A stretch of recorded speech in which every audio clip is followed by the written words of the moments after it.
ಪ್ರೀತಿಯ ಕೇಳುಗ ಮಿತ್ರರಿಗೆ ಕಥಾಧ್ವನಿ ಚಾನಲ್ಗೆ ಸ್ವಾಗತ. ಇನ್ನಷ್ಟು ಇಂತಹ ಸೀರೀಸ್ಗಾಗಿ ನನ್ನ ಚಾನಲನ್ನು ಸಬ್ಸ್ಕ್ರೈಬ್ ಮಾಡಿ ಹಾಗೂ ಕಮೆಂಟ್ ಮತ್ತು ಶೇರ್ ಮಾಡುವ ಮೂಲಕ ನನ್ನ ಚಾನಲನ್ನು ಬೆಂಬಲಿಸಿ. ಈಗ ಆರುಷಿ ಮರ್ಡರ್ನ ಅಧ್ಯಾಯ 3ರ ಕೊಲೆಯ ಹಿಂದಿನ ರಾತ್ರಿಯನ್ನು ನೋಡೋಣ. ಅವತ್ತು ತಾರೀಕು 15 ಮೇ 2008. ಅದು ಗುರುವಾರ. ಎಂದಿನಂತೆ ಬೆಳಗ್ಗೆ ಎದ್ದು ಯೂನಿಫಾರ್ಮ್ ಧರಿಸಿ ಬ್ಯಾಗ್ ಮತ್ತು ಒಂದು ಡಾಲ್ ತೆಗೆದುಕೊಂಡು ತನ್ನ ಮೊಬೈಲ್ನ ಸಮೇತ ನೋಯ್ಡಾದ ದಿಲ್ಲಿ ಪಬ್ಲಿಕ್ ಸ್ಕೂಲ್ DPSಗೆ ಹೋಗಿದ್ದಾಳೆ ಆರುಷಿ. ಅವಳು ತಂದೆ ತಾಯಿಯರಂತೆ ಮಿತಭಾಷಿಯಲ್ಲ. ಗೆಳೆಯ ಗೆಳತಿಯರೊಂದಿಗೆ ಗಲಿಬಿಲಿಯಾಗಿ ಬೆರೆಯುವ ಬಬ್ಲಿ ಹುಡುಗಿ. ಅವಳಿಗೆ ಜಾಜ್ ಡಾನ್ಸ್ ಅಂದರೆ ಇಷ್ಟ. She was good at it. ಶಾಲೆಯಲ್ಲಿದ್ದ ಬುದ್ಧಿವಂತ ವಿದ್ಯಾರ್ಥಿಗಳ ಪೈಕಿ ಅವಳೂ ಒಬ್ಬಳು. ಕ್ಲಾಸಿಗೆ ಮೇಲಿಂದ ಮೇಲೆ ಅತಿ ಹೆಚ್ಚು ಅಂಕ ಪಡೆಯುತ್ತಿದ್ದ ಟಾಪರ್. ಹಾಗಂತ ಹುಡುಗಿ ಪುಸ್ತಕದ ಹುಳುವಲ್ಲ. ಚೇತನ್ ಭಗತ್ ತರಹದ ಮಾಮೂಲಿ ದರ್ಜೆಯ ಲೇಖಕರ ಪುಸ್ತಕಗಳನ್ನು ಓದುತ್ತಿದ್ದಳು. ಗೆಳೆಯ ಗೆಳತಿಯರೊಂದಿಗೆ ಪಾರ್ಟಿಗಳಿಗೆ ಹೋಗುತ್ತಿದ್ದಳು. ಕುಡಿಯುತ್ತಿದ್ದಳ ಗೊತ್ತಿಲ್ಲ, ಆದರೆ ಮೊಬೈಲ್ಗೆ ವಿಪರೀತ ಕಚ್ಚಿಕೊಂಡಿದ್ದಳು. ಒಂದು ಮಾಹಿತಿಯ ಪ್ರಕಾರ 44 ದಿನಗಳಲ್ಲಿ ಅವಳು ಒಂದು ನಂಬರಿಗೆ 625 ಸಲಕ್ಕಿಂತ ಹೆಚ್ಚು ಸಲ ಕರೆ ಮಾಡಿದ್ದಳು, ಮಾತನಾಡಿದ್ದಳು. ಅವಳ ಮೊಬೈಲ್ ನೋಕಿಯಾ 72 ಮಾದರಿಯದಾಗಿದ್ದು ಮೊಬೈಲ್ ನಂಬರ್ 9639029306 ಆಗಿತ್ತು. ಮೊಬೈಲ್ನ IMEI ನಂಬರ್ 35456128811114 ಆಗಿತ್ತು. ಅನೇಕ ಹದಿಹರೆಯದ ಹುಡುಗಿಯರಂತೆ ಆರುಷಿ ವಿಪರೀತವಾಗಿ ತನ್ನ ಗೆಳೆಯ ಗೆಳತಿಯರಿಗೆ SMS ಮಾಡುತ್ತಿದ್ದಳು. ಹಾಗೂ ಅವಳಿಗೂ ಗೆಳೆಯರಿಂದ SMSಗಳು ಬರುತ್ತಿದ್ದವು. ಸಾಮಾನ್ಯವಾಗಿ ರಾತ್ರಿ 1-1:30 ತನಕ ಆರುಷಿ ಎದ್ದಿರುತ್ತಿದ್ದಳು. ಮೊಬೈಲ್ನಲ್ಲಿ ಮಾತನಾಡುತ್ತಿದ್ದಳು. SMSಗಳಂತೂ ಲೆಕ್ಕವಿಲ್ಲದಷ್ಟು ಬದಲಾಗುತ್ತಿದ್ದವು.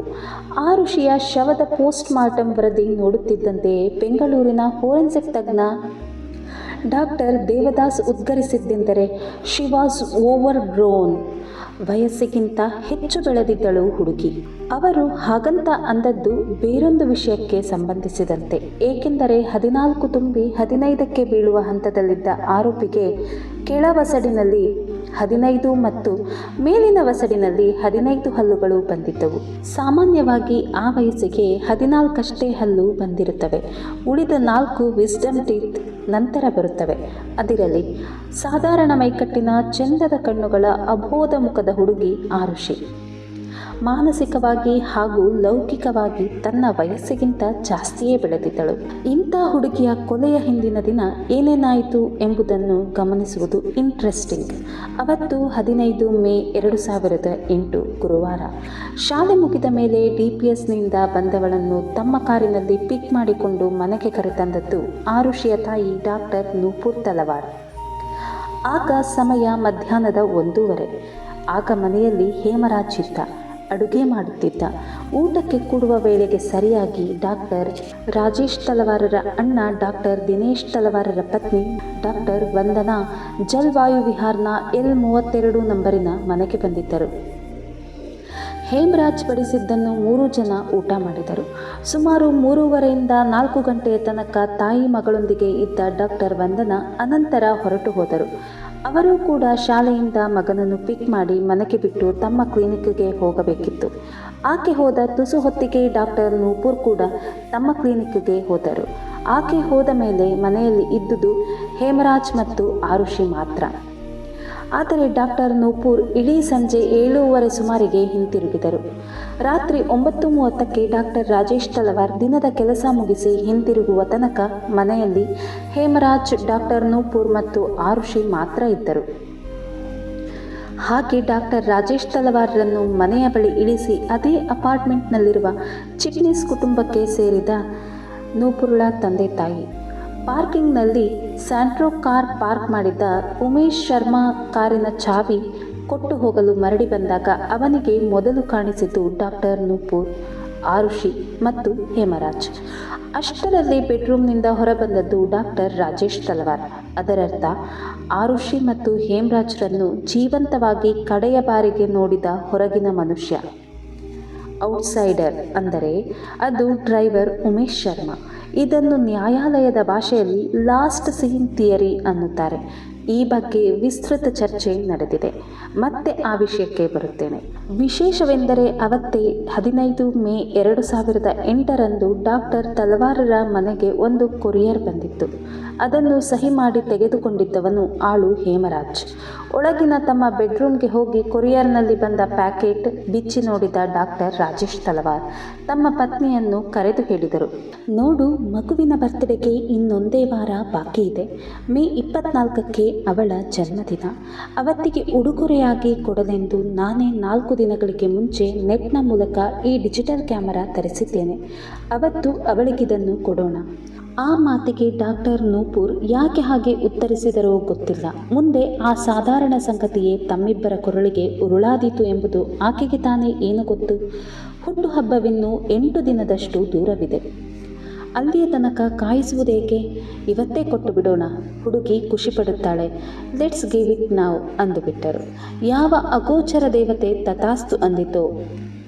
ಕೈಗೆ ಅಪ್ಪ ಅಮ್ಮ ಡಿಜಿಟಲ್ ಕ್ಯಾಮರಾ ಕೊಟ್ಟ ಕೂಡಲೇ ಎಕ್ಸೈಟ್ ಆದ ಆರುಷಿ ತನ್ನದೇ ಕೋಣೆಯಲ್ಲಿ ಸುಮಾರು 10-11 ಫೋಟೋ ತೆಗೆದಳು.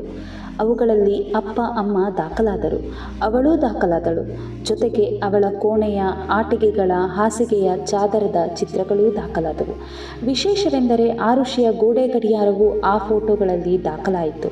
ಅದರರ್ಥ ರಾತ್ರಿ ಸುಮಾರು 9:50ಕ್ಕೆ ಈ ಚಿತ್ರಗಳನ್ನು ತೆಗೆಯಲಾಯಿತು. ಸುಮಾರು 9:40ಕ್ಕೆ 3 ಜನರ ಊಟ ಮುಗಿದಿತ್ತು. ಹಾಗೆ ಮಗಳಿಗೆ ಕ್ಯಾಮರಾ ಕೊಟ್ಟು ತಮ್ಮ ಬೆಡ್ರೂಮಿಗೆ ಮರಳಿದ ಡಾಕ್ಟರ್ ತಲವಾರ್ ದಂಪತಿಗಳು ಆರುಷಿಯ ಕೋಣೆಗೆ ಹೊರಗಡೆಯಿಂದ ಲಾಕ್ ಮಾಡಿದರ? God knows.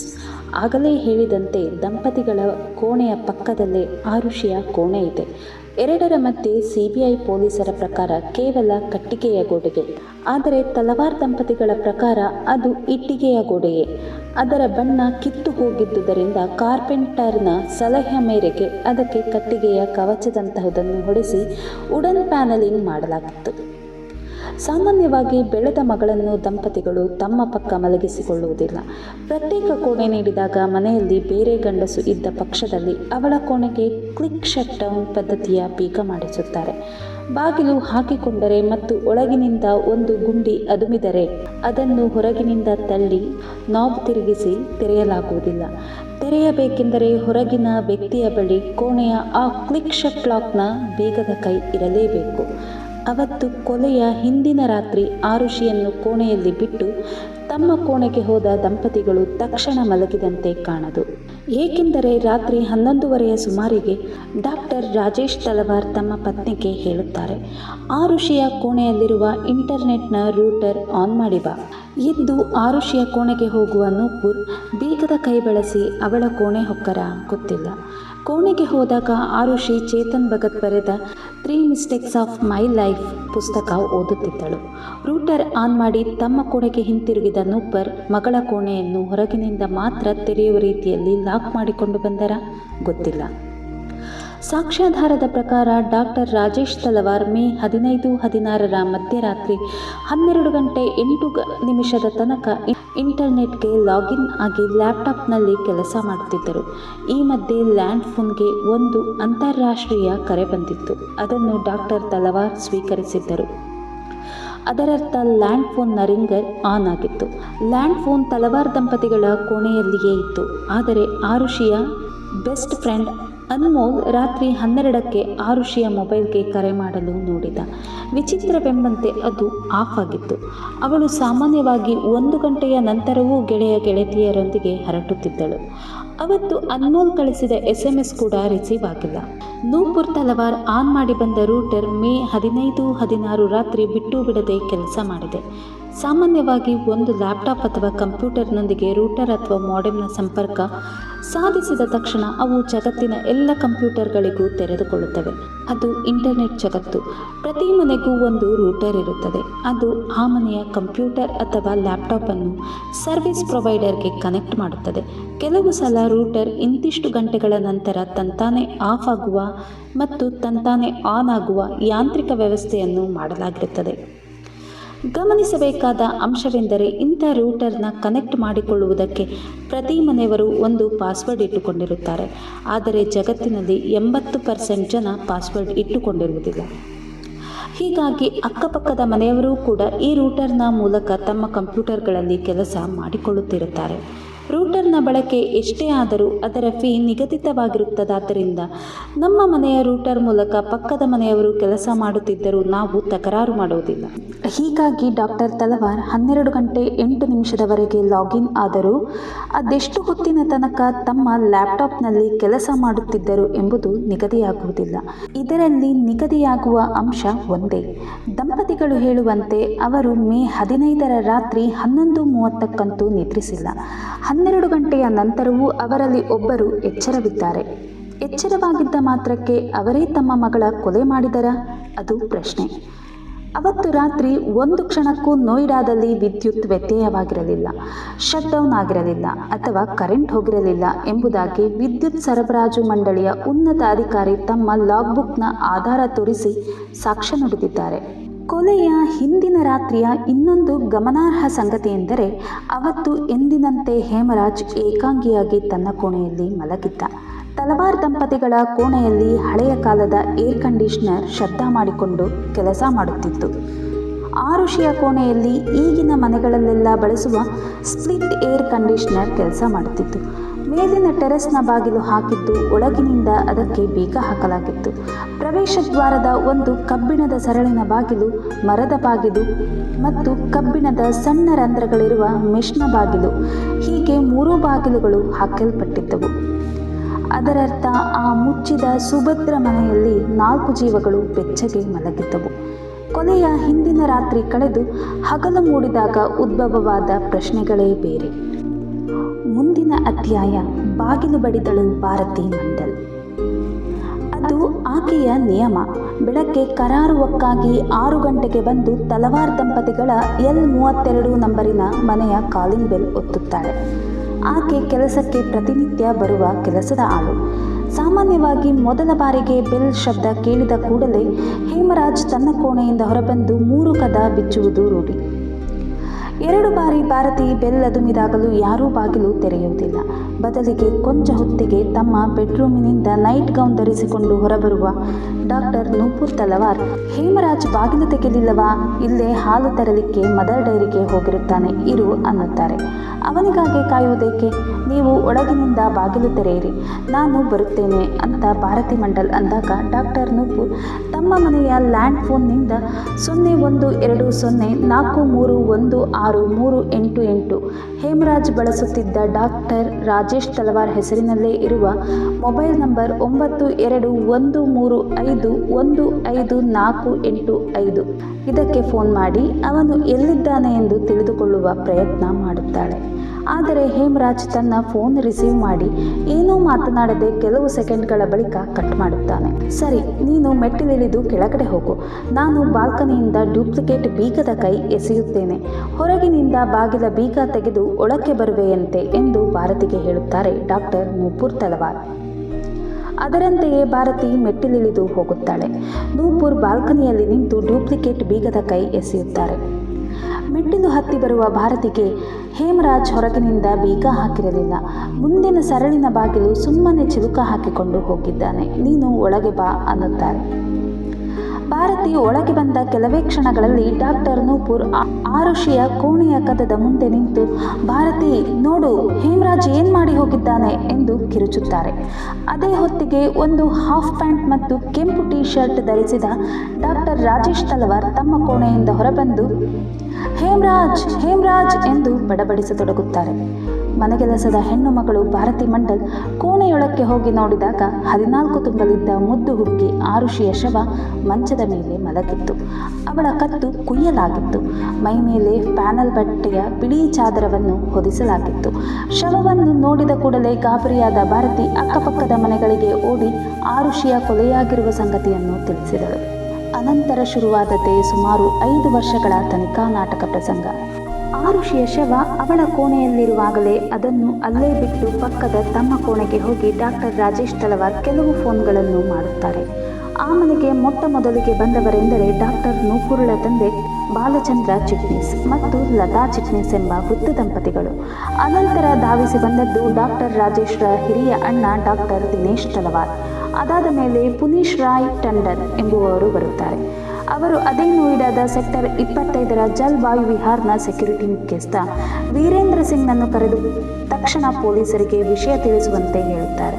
ಮೊದಲ ಬಾರಿಗೆ ಸೆಕ್ಯೂರಿಟಿಯ ವೀರೇಂದ್ರ ಸಿಂಗ್ಗೆ ನನ್ನ ಮಗಳನ್ನು ಕೊಂದು ಹೇಮರಾಜ್ ಪರಾರಿಯಾಗಿದ್ದಾನೆ ಎಂದು ಹೇಳುತ್ತಾರೆ ಡಾಕ್ಟರ್ ರಾಜೇಶ್ ತಲವಾರ್. ಪೊಲೀಸರಿಗೊಂದು ಫೋನ್ ಮಾಡಿ ಸೆಕ್ಯೂರಿಟಿ ಗೇಟ್ನ ಕಡೆಗೆ ಓಡುವ ವೀರೇಂದ್ರ ಸಿಂಗ್ಗೆ ಎದುರಾಗುವಾತ ಸೆಕ್ಟರ್ 20ರಲ್ಲಿರುವ ಪೊಲೀಸ್ ಔಟ್ ಪೋಸ್ಟ್ನ ಪವನ್. ಆ ಪೇದೆ ತಕ್ಷಣ ಔಟ್ ಪೋಸ್ಟ್ನ ಪೊಲೀಸ್ ಚೌಕಿಯ ಉಸ್ತುವಾರಿಯಲ್ಲಿದ್ದ ಸಬ್ ಇನ್ಸ್ಪೆಕ್ಟರ್ ಬಚ್ಚು ಸಿಂಗ್ಗೆ ವಿಷಯ ತಿಳಿಸುತ್ತಾನೆ. ಬಚ್ಚು ಸಿಂಗ್ ಜಲ್ವಾಯು ವಿಹಾರ್ ತಲುಪುವ ಹೊತ್ತಿಗೆ 7:30 ಅಂದರೆ 7 ಗಂಟೆ 30 ನಿಮಿಷ. ನನ್ನ ಮಗಳನ್ನು ಕೊಂದು ಹೇಮರಾಜ್ ಪರಾರಿಯಾಗಿದ್ದಾನೆ ಎಂದು ಹೇಳುತ್ತಾರೆ ಡಾಕ್ಟರ್ ರಾಜೇಶ್ ತಲವಾರ್. ಪೊಲೀಸರಿಗೊಂದು ಫೋನ್ ಮಾಡಿ ಸೆಕ್ಯೂರಿಟಿ ಗೇಟ್ನ ಕಡೆಗೆ ಓಡುವ ವೀರೇಂದ್ರ ಸಿಂಗ್ಗೆ ಎದುರಾಗುವಾತ ಸೆಕ್ಟರ್ 20ರಲ್ಲಿರುವ ಪೊಲೀಸ್ ಔಟ್ ಪೋಸ್ಟ್ನ ಪವನ್. ಆ ಪೇದೆ ತಕ್ಷಣ ಔಟ್ ಪೋಸ್ಟ್ ಪೊಲೀಸ್ ಚೌಕಿಯ ಉಸ್ತುವಾರಿಯಲ್ಲಿದ್ದ ಸಬ್ ಇನ್ಸ್ಪೆಕ್ಟರ್ ಬಚ್ಚು ಸಿಂಗ್ಗೆ ವಿಷಯ ತಿಳಿಸುತ್ತಾನೆ. ಬಚ್ಚು ಸಿಂಗ್ ಜಲ್ವಾಯು ವಿಹಾರ್ ತಲುಪುವ ಹೊತ್ತಿಗೆ 7 ಗಂಟೆ 30 ನಿಮಿಷ ಅಂದರೆ ಆರುಷಿಯ ಶವ ಕಾಣಿಸಿಕೊಂಡ 1:30 ಗಂಟೆಯ ಹೊತ್ತಿಗೆ ಮನೆಯೊಳಗೆ ಅಧಿಕೃತವಾಗಿ ಪೊಲೀಸರ ಪ್ರವೇಶ ಆಗುತ್ತದೆ. ಅಷ್ಟು ಹೊತ್ತಿಗೆ ನೆರೆಹೊರೆಯ ಜನ, ದಾರಿ ಹೋಕರು ಹೀಗೆ ನಾನಾ ಮಂದಿ ಮನೆಯೊಳಕ್ಕೆ ಬಂದು ಹೋಗಿದ್ದರು. ಹೆಜ್ಜೆ ಗುರುತು, ಬೆರಳ ಗುರುತು ಮೂಡದೇ ಇರುತ್ತವೆ. ಇದಾದ ಬೆನ್ನಲ್ಲೇ ನೋಯ್ಡಾದ SP ಬಂದರು. 20ನೇ ಸೆಕ್ಟರ್ನ ಪೊಲೀಸ್ ಠಾಣೆಯ ಇನ್ಸ್ಪೆಕ್ಟರ್ ಹಾಗೂ ಸ್ಟೇಷನ್ ಹೌಸ್ ಆಫೀಸರ್ ಬಂದರು. SHO ಬಂದರು. ಅಧಿಕಾರಿ ಪವನ್ ಕುಮಾರ್ ಅವರೊಂದಿಗೆ ಡಾಕ್ಟರ್ ರಾಜೇಶ್ ತಲವಾರ್ ಮುಖಾಮುಖಿಯಾದರು.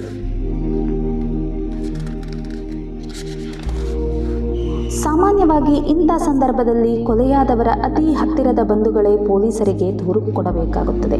ಪೊಲೀಸ್ ಠಾಣೆಗೆ ಹೋಗಿ ದೂರು ಕೊಡುವುದು ನಿಯಮ. ಅನಕ್ಷರಸ್ಥರಾದರೆ ಅವರಿಂದ ಹೇಳಿಕೆ ಪಡೆದು ಠಾಣೆಯ ರೈಟರ್, ಗುಮಾಸ್ತೆಯಂಥ ಪೇದೆಗೆ ತಾನಾಗೆ ದೂರು ಬರೆದು ದೂರು ನೀಡಿದವರಿಗೆ ಅರ್ಥವಾಗುವಂತೆ ಅವರ ಭಾಷೆಯಲ್ಲೇ ಓದಿ ಹೇಳಿ ಎಲ್ಲ ಸರಿಯಾಗಿದೆ ಎಂದು ಶರಾ ಬರೆದು ಅದರ ಮೇಲೆ ದೂರು ನೀಡಿದವರ ಹೆಬ್ಬೆಟ್ಟಿನ ಗುರುತು ಅಥವಾ ಸಹಿ ತೆಗೆದುಕೊಳ್ಳುವುದು ರೂಢಿ. ಆದರೆ ಮಗಳನ್ನು ಕಳೆದುಕೊಂಡು ಎದೆಯೊಡೆದಂತಾಗಿದ್ದ ಡಾಕ್ಟರ್ ರಾಜೇಶ್ ತಲವಾರ್ ಅವರಿಗೆ ಮನೆಯಲ್ಲೇ ಕುಳಿತು ದೂರು ಬರೆದುಕೊಡಲು ಹೇಳಲಾಯಿತು. ಅದರಂತೆಯೇ ದೂರನ್ನು ಡಾಕ್ಟರ್ ರಾಜೇಶ್ ಬರೆದು ಕೊಟ್ಟರು. ಆದರೆ ಅದನ್ನು GD ಎಂದು ಕರೆಯುವ ಡೈರಿಯಲ್ಲಿ ನಮೂದಿಸುವಾಗ ಪೊಲೀಸ್ ಠಾಣೆಯಲ್ಲಿ ದೂರು ಬರೆದುಕೊಡಲಾಯಿತು ಎಂದು ಪೊಲೀಸರು ದಾಖಲಿಸಿಬಿಟ್ಟರು. ಈ ಬಗ್ಗೆ 5 ವರ್ಷಗಳ ಬಳಿಕ ಅರ್ಧ ದಿನದ ತನಕ ವಿಶೇಷ CBI ನ್ಯಾಯಾಲಯದಲ್ಲಿ ವಾದ ವಿವಾದ ನಡೆಯಿತು. ಆ ಮಾತು ಬೇರೆ. ಸೆಕ್ಟರ್ 25ರ ಪೊಲೀಸ್ ಠಾಣೆಯ ಸಬ್ ಇನ್ಸ್ಪೆಕ್ಟರ್ SI ದಾತೂರಾಮ್ ನೌನಾರಿಯಾ ಎಂಬ ಅಧಿಕಾರಿ ಆರುಷಿ ಹತ್ಯೆ ಪ್ರಕರಣದ ಮೊದಲ ತನಿಖಾಧಿಕಾರಿಯಾಗಿ ಕೆಲಸ ಪ್ರಾರಂಭಿಸಿದರು. ಅವರು ಮೊದಲು ಆರುಷಿಯ ಶವವಿದ್ದ ಕೋಣೆಗೆ ಹೋಗಿ ಹತ್ಯೆ ನಡೆದ ಸ್ಥಳ ಸೀನ್ ಆಫ್ ಅಕ್ಯುರೆನ್ಸ್ದ ಪರಿಶೀಲನೆ ನಡೆಸಿದರು. ಆರುಷಿಯ ಪೋಷಕರ ಹೇಳಿಕೆ ಪಡೆದರು. ಅಷ್ಟರಲ್ಲಿ SI ಬಚ್ಚು ಸಿಂಗ್ ತಮ್ಮ ಚೌಕಿಯ ಮತ್ತು ಆಸುಪಾಸಿನ ಠಾಣೆಯ ಪೊಲೀಸರ ತಂಡವೊಂದನ್ನು ಕರೆಸಿಕೊಂಡರು. ಅಧಿಕಾರಿ ದಾತಾರಾಮ್ ನೌನಾರಿಯಾ ದಾಖಲಿಸಿದ ಪ್ರಕಾರ ಕೋಣೆಯೊಳಗಿನ ಹಾಸಿಗೆಯ ಮೇಲೆ ಆರುಷಿಯ ಶವ ಮಲಗಿತ್ತು. ಕತ್ತು ಸೀಳಲಾಗಿತ್ತು. ತಲೆದಿಂಬಿನ ಮೇಲಿತ್ತು. ಹಾಸಿಗೆ ಮೇಲಿನ ಬೆಡ್ಶೀಟ್ ಮತ್ತು ಹಾಸಿಗೆ ಲೇಪು ನೆತ್ತರಿನಲ್ಲಿ ತೊಯ್ದಿದ್ದವು. ಆರುಷಿಯ ಟೀಶರ್ಟ್ ಕೊಂಚ ಮೇಲಕ್ಕೆ ಹೋಗಿತ್ತು. ಅವಳು ಧರಿಸಿದ ಪಾಜಾಮ ಕೊಂಚ ಕೆಳಕ್ಕೆ ಸರಿದಿತ್ತು. ಪಾಜಾಮದ ಲಾಡಿ ಬಿಚ್ಚಿಕೊಂಡಿತ್ತು. ಉಳಿದಂತೆ ಕೋಣೆಯ ವಸ್ತುಗಳು ಚೆಲ್ಲಾಪಿಲ್ಲಿಯಾಗಿರಲಿಲ್ಲ. ಆರುಷಿಯ ತಲೆಯ ಹಿಂಬದಿಯ ಗೋಡೆಯ ಮೇಲೆ ರಕ್ತವೆಂಬುದು ಸಿಡಿದಂತೆ ಚಿಮ್ಮಿತ್ತು. ಸುಮಾರು 8 ಗಂಟೆಗೆ ಕರೆಸಲ್ಪಟ್ಟ ಚುನ್ನಿಲಾಲ್ ಗೌತಮ್ ಎಂಬ ಪೊಲೀಸ್ ಆ ಕೋಣೆಯ ಹಾಗೂ ಹೊರಗಿನ ಲಿವಿಂಗ್ ರೂಮ್ನ ಫೋಟೋಗಳನ್ನು ತೆಗೆದ. ಅಂತೆಯೇ ಉಳಿದ ಅಧಿಕಾರಿಗಳು ಆ ಹೊತ್ತಿಗೆ ಗಮನಿಸಿದಂತೆ ಡೈನಿಂಗ್ ಟೇಬಲ್ನ ಮೇಲೆ ಕೊಂಚ ಮಾತ್ರದ ದ್ರವ ಉಳಿದಿದ್ದ ವ್ಯಾಲೆಂಟಿನ್ ಸ್ಕಾಚ್ ವಿಸ್ಕಿಯ ಬಾಟಲಿತ್ತು. ಚುನ್ನಿಲಾಲ್ ಗೌತಮ್ ಅದರ ಮೇಲಿನ ಬೆರಳಚ್ಚು ಪಡೆದ. ಅಲ್ಲಿದ್ದ ಪ್ಲೇಟು ಹಾಗೂ ಇತರೆ ಪಾತ್ರೆಗಳಿಂದ ಬೆರಳಚ್ಚು ಸಂಗ್ರಹಿಸಿದ. ಹೇಮರಾಜ್ನ ಕೋಣೆಗೆ ಹೋದಾಗ ಅಲ್ಲಿ 2 ಬಿಯರ್ ಬಾಟಲ್, 1 ಸೂಲಾವೈನ್ ಬಾಟಲಿ ಹಾಗೂ 1 ಸ್ಪ್ರೈಟ್ನ ಬಾಟಲುಗಳಿದ್ದವು. ಬಾಗಿಲ ಹಿಡಿಕೆ, ಹೆಬ್ಬಾಗಿಲಿನ ಮೇಲಿನ ಹಿಡಿಕೆಗಳ ಮೇಲಿನ ಬೆರಳಚ್ಚುಗಳನ್ನು ಸಂಗ್ರಹಿಸಲಾಗಿತ್ತು. ಇನ್ನೊಂದೆಡೆ SI ಬಚ್ಚು ಸಿಂಗ್ 5 ಜನ ಪಂಚರನ್ನು ಕರೆಸಿ ಅವರ ಸಮ್ಮುಖದಲ್ಲಿ ಆರುಷಿಯ ದೇಹದ ವಿವರಣೆ ನೀಡಿ ಅವರಿಂದ ಸಹಿ ಪಡೆದು ಶವದ ಪರೀಕ್ಷೆಗೆ ಡಾಕ್ಟರರನ್ನು ವಿನಂತಿಸುವ ಇನ್ಕ್ವೆಸ್ಟ್ ರಿಪೋರ್ಟ್ ಸಿದ್ಧಪಡಿಸಿದರು. ಸರಿಯಾಗಿ 10 ಹೊಡೆಯುವ ಹೊತ್ತಿಗೆ ಪೇದೆಗಳಾದ ರಾಜಪಾಲ ಸಿಂಗ್ ಮತ್ತು ಪವನ್ ಕುಮಾರ್ರೊಂದಿಗೆ ಆರುಷಿಯ ಶವವನ್ನು ಒಂದು ಚಾದರದಲ್ಲಿ ಸುತ್ತಿ ನೋಯ್ಡಾದ ಪ್ರಾಥಮಿಕ ಆರೋಗ್ಯ ಕೇಂದ್ರ ಪ್ರೈಮರಿ ಹೆಲ್ತ್ ಸೆಂಟರ್ಗೆ ಕಳುಹಿಸಿಬಿಡಲಾಯಿತು. ಪೊಲೀಸ್ ಲೋಗ್ ಇತನೆ ಉತಾವಲೆ ಕಬ್ ಸೆ ಬನ್ ಗಯೆ? ಈ ಪೊಲೀಸರು ಇಷ್ಟು ಬೇಗ ಕೆಲಸ ಮಾಡುವಂಥ ಉತ್ಸಾಹಿಗಳು, ಧಾವಂತಗಾರರು ಯಾವಾಗಿನಿಂದ ಆದರು ಎಂದು ನೆರೆದಿದ್ದ ಜನ ಮಾತನಾಡಿಕೊಂಡರು. ಪೊಲೀಸರಷ್ಟೇ ಅವಸರ ತೋರಿದ್ದು ನೋಯ್ಡಾದ 22ನೇ ಸೆಕ್ಟರ್ನ ಪ್ರಾಥಮಿಕ ಆರೋಗ್ಯ ಕೇಂದ್ರದ medical officer doctor Sunil Kumar Dohare. ಸಾಮಾನ್ಯ ಪ್ರಕರಣಗಳಲ್ಲಿ ಮೆಡಿಕಲ್ ಆಫೀಸರ್ಗಳಿಂದ ಮರಣೋತ್ತರ ಪರೀಕ್ಷೆ ಮಾಡಿಸುತ್ತಾರೆ. ಆದರೆ ಕೊಂಚ ಕ್ಲಿಷ್ಟ ಅನ್ನಿಸುವಂತಹ ಸಂದರ್ಭಗಳಲ್ಲಿ ಫೋರೆನ್ಸಿಕ್ ತಜ್ಞರಿಂದ ಪರೀಕ್ಷೆ ಮಾಡಿಸುತ್ತಾರೆ. ನೋಯ್ಡಾದಿಂದ ದಿಲ್ಲಿಗೆ ಅರ್ಧ ಗಂಟೆಯ ಹಾದಿ. ಆದರೆ ನೋಯ್ಡಾ ಉತ್ತರ ಪ್ರದೇಶಕ್ಕೆ ಸೇರಿದ್ದಾದ್ದರಿಂದ ಶವ ಪರೀಕ್ಷೆಗೆ ತಜ್ಞರನ್ನು ಫಾಜಿಯಾಬಾದ್ನಿಂದ ಅಥವಾ ಗೌತಮ್ ಬುದ್ಧ ನಗರದಿಂದ ಕರೆಸಬೇಕಿತ್ತು. ಅವೆರಡು ನೋಯ್ಡಾಕ್ಕೆ ಸಾಕಷ್ಟು ದೂರದಲ್ಲಿವೆ. ಆದರೂ ಆರುಷಿಯ ಶವವನ್ನು ಶವದ ಕೋಣೆಯಲ್ಲಿಟ್ಟು ಕಾಯಬಹುದಿತ್ತು. ಶುದ್ಧ ಪಂಜಾಬಿಗಳಾದ ತಲವಾರ್ಗಳ ಅಸಲಿ ರಾಜಕೀಯ ತಾಕತ್ತು ಮತ್ತು ಅವರಿಗಿದ್ದ ಕನೆಕ್ಷನ್ಗಳು ಕೆಲಸ ಮಾಡಲಾರಂಭಿಸಿದ್ದವು. ಅದು ಯಾವ ಮಟ್ಟಿಗೆ ಅಂದರೆ ಯಾವ ಫೋರೆನ್ಸಿಕ್ ತಜ್ಞರ ಪ್ರಸ್ತಾಪವೂ ಇಲ್ಲದೆ ಸಾಮಾನ್ಯ medical officer doctor Sunil Kumar Dohare ಅವರ ಕೈಯಲ್ಲಿ ಶವ ಪರೀಕ್ಷೆ ಮಾಡಿಬಿಡಲಾಯಿತು.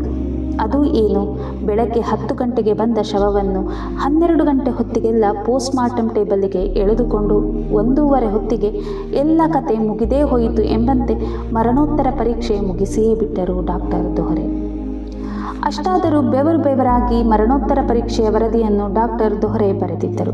ಅವರ ಪ್ರಕಾರ ಆರುಷಿಯ ವಯಸ್ಸು 14+. ಪರೀಕ್ಷೆಗೆ ತರುವ ಹೊತ್ತಿಗಾಗಲೇ ಶವದ ಬಿಗಿತ ರೈಗರ್ ಮಾರ್ಟಿಸ್ ಅದರ ಮೇಲ್ಭಾಗ ಮತ್ತು ಕೆಳಭಾಗಗಳಲ್ಲಿ ಕಂಡುಬಂದಿತ್ತು. ಹುಡುಗಿ ಸಾಮಾನ್ಯ ಮೈಕಟ್ಟಿನವಳು. ಕಣ್ಣು ಕೆಂಪಡರಿದ್ದವು. ಆಕೆಯ ಯೋನಿಯಲ್ಲಿ ಬಿಳಿಯ ವಿಸರ್ಜನೆಯಂತಹುದು ಕಂಡುಬಂದಿತ್ತು. ಈ ಅಂಶವನ್ನು ಮರಣೋತ್ತರ ಪರೀಕ್ಷೆಯ ವರದಿಯಲ್ಲಿ ಬರೆದಿರಲಿಲ್ಲವಾದರೂ ನ್ಯಾಯಾಲಯದಲ್ಲಿ ಡಾಕ್ಟರ್ ದೊಹರೆ ಹಾಗಂತ ಸಾಕ್ಷ್ಯ ನುಡಿದರು. ಅವಳ ಎಡಹುಬ್ಬಿನ ಮೇಲೆ 4 ಮತ್ತು 3 ಸೆಂಟಿಮೀಟರ್ ಅಗಲ ಹಾಗೂ 1 ಸೆಂಟಿಮೀಟರ್ ಆಳದ ರಕ್ತ ಗಾಯವಾಗಿತ್ತು. ಈ ಹೊಡೆತ ಹುಡುಗಿಯ ತಲೆಬುರುಡೆ ಹೊಕ್ಕಿತ್ತು. ಆ ಗಾಯಕ್ಕೆ ಕೊಂಚ ಮೇಲೆ 2 ಸೆಂಟಿಮೀಟರ್ ಇಂಟು 1 ಸೆಂಟಿಮೀಟರ್ ಅಗಲದ ಗಾಯವಾಗಿತ್ತು. ತಲೆಯ ಪಕ್ಕದ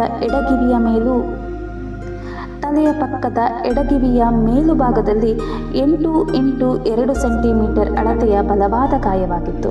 ಮುಖ್ಯವಾದ ಅಂಶವೆಂದರೆ ಗಂಡಸರಿಗೆ ಕುತ್ತಿಗೆಯ ಮಧ್ಯಭಾಗದಲ್ಲಿ ಒಂದು ಚಾಚಿಕೊಂಡಂತೆ ಎದ್ದು ನಿಂತ ಮೂಳೆ ಇರುತ್ತದಲ್ಲ, ಅದನ್ನು ಆಡಮ್ಸ್ ಆಪಲ್ ಅನ್ನುತ್ತಾರೆ.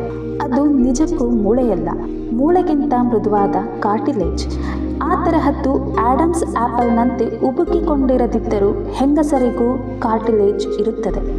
ಅಂಥ ಕಾರ್ಟಿಲೇಜ್ನಿಂದ ಕೊಂಚ ಮೇಲ್ಗಡೆ ಎಡಗಿವಿಯಿಂದ 3 ಸೆಂಟಿಮೀಟರ್ ದೂರದಿಂದ ಹೊರಟು ಬಲಗಿವಿಯ ಕೆಳಗಿನ 6 ಇಂಚಿನ ಜಾಗದವರೆಗೆ ಅಡ್ಡಡ್ಡಲಾಗಿ ಕುಯ್ದು ಹಾಕಿದ ಗಾಯವಿತ್ತು. ಮುಖದ ಚಿನ್ ಅಥವಾ ಗಲ್ಲದಿಂದ 4 ಇಂಚುಗಳಷ್ಟು ಕೆಳಕ್ಕೆ ಈ ಗಾಯ ಮಾಡಲಾಗಿತ್ತು. ಕತ್ತು ಕುಯ್ಯಲು ಆಯುಧ ಹಾಕಿದ ಹಂತಕ ಆರಂಭದಲ್ಲಿ ಯಾವ ಪ್ರೆಷರ್ ತೋರಿಸುತ್ತಾನೋ ಅದೇ ಪ್ರೆಷರನ್ನು ಕೊನೆಯ ತನಕ ತೋರಿಸುವುದಿಲ್ಲ. ಅದನ್ನು ಗಾಯ ವಿವರಿಸುತ್ತದೆ. ಅಂದರೆ ಸರಾಸರಿ ತುಂಡಾಗುವಂತೆ ಕತ್ತು ಕುಯ್ಯದೆ ಒಂದು ಸ್ಟ್ರೋಕ್ನಲ್ಲಿ ಆಯುಧ ಎಳೆದು ಬಿಟ್ಟಂತಿದೆ. ಆದರೆ ನೋಡಿ, ಹೃದಯದಿಂದ 2 ಅತಿ ಮುಖ್ಯ ಅಯೋರ್ಟಾಗಳೆಂಬ ರಕ್ತನಾಳಗಳು ಹೊರಡುತ್ತವೆ. ಒಂದು ಎಡಕ್ಕೆ, ಮತ್ತೊಂದು ಬಲಕ್ಕೆ. ಕಿವಿಗಳ ಪಕ್ಕದಲ್ಲಿ ಮೇಲ್ಮುಖವಾಗಿ ಹಾಯ್ದು ಹೋಗಿ ಮಿದುಳಿಗೆ ಅತಿ ಮುಖ್ಯವಾದ ರಕ್ತ ಸರಬರಾಜು ಮಾಡುತ್ತವೆ. ದೇಹದ ವಿನ್ಯಾಸ ಗೊತ್ತಿರುವವನು ಅತ್ಯಂತ ಸುಲಭವಾಗಿ ಈ ಅಯೋರ್ಟಾಗಳ ಪೈಕಿ ಒಂದನ್ನು ಕುಯ್ದು ಹಾಕಿದರೂ ಎದುರಿನವನ ಪ್ರಾಣ ಹೋಗುತ್ತದೆ ಎಂಬುದನ್ನು ಬಲ್ಲವನಾಗಿರುತ್ತಾನೆ. ಹುಡುಗಿಯೊಬ್ಬಳ ಕೈಯ ಕಿರುಬೆರಳಿಗಿಂತ ಕೊಂಚ ತೆಳ್ಳಗಿರುವ ಈ ರಕ್ತನಾಳ ಮನುಷ್ಯ ದೇಹದ ಅತಿ ದೊಡ್ಡ ಹಾಗೂ ಅತಿ ಮುಖ್ಯ ರಕ್ತನಾಳವಾಗಿರುತ್ತದೆ. ಆರುಷಿಯ ವಿಷಯದಲ್ಲಿ ಹಂತಕನ ಆಯುಧ ಎಡದಿಂದ ಹೊರಟು ಬಲಕ್ಕೆ ಸಾಗಿದೆ.